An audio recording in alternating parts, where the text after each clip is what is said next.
Hey guys, the Meister, and welcome to episode 3 of Clown Helmet Comparison.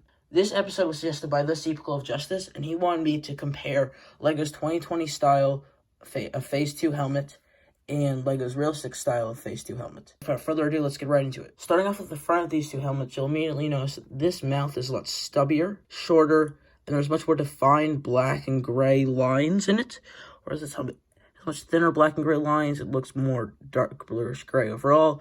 A lot thinner, a lot longer. Similar story with the visors, where this is long, thicker. No, I don't really know what to call it. If anybody knows what to call this area, it's not like the eye part of the visor, but it's still kind of part of the visor.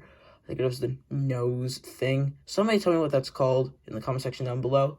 This one's thinner overall, except this is a little bit longer and a little bit thicker than the nose thing. I personally prefer this version of the nose thing. Spinning these helmets around, this is the really annoying gray dot. I have looked at a bunch of reference. I can't see where they got this from. Somebody, please tell me, LEGO, why are you doing this? It just ruins the look of the figure. I mean, spinning it back to the front, there's just these gray... And then you've got these lines, which are less accurate, being thicker, a little bit taller, and not as many. Or this helmet's more accurate. Spinning around, we'll talk about LEGO's lack of printing a little bit later, but there's just nothing on the back. Looks kind of weird, especially because you have this black line on both of them just stopping. And once again, same story on this side. Just why is the gray dot here? It doesn't make sense. By the way, if you want to learn how to build this stand, click the link in the description below. Once again, these helmets just have the lack of printing in the back area, which is really annoying. And don't get me wrong, this blue's accurate, this tan part for the gunner's accurate, but it just looks so blank and empty.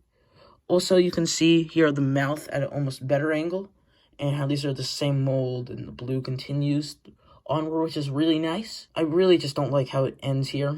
You can see here these little dots, which I haven't actually taken much of a look at in the previous videos, just because I didn't have a good way to show it, but now I do.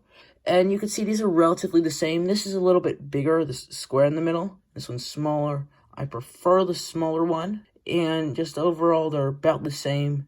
This has smaller little details, where these are definitely a lot thicker and bigger, which is probably the only thing that's thicker and bigger on this helmet. Overall, I really don't like this animated style helmet, or 2020 style helmet, even though I always look at it as an animated helmet because it looks so much closer to the animated style Phase 2 clown helmet that LEGO did, which they actually barely did any of, and I don't own any of. I wish I did. I would do a comparison of them if I did. Whereas this helmet is solely focused on realistic style, and they've made a lot more of these. I'm a lot more used to it. Also, just keep going back to those gray, annoying little circles. Why do they exist? If you like this helmet better, comment down below why. Please, I need to look at the bright side of this helmet, because they're probably going to be using this for the next several years. And it just, I wish they would go back to this. And they released so few of these too that I have. This is the only one I have. Anyways, there's going to be a playlist down below of all the other episodes of Clown Helmet Comparison if you've missed it. And please be sure to like, comment, subscribe, and hit that bell so you never miss another video. With that, I bid you farewell.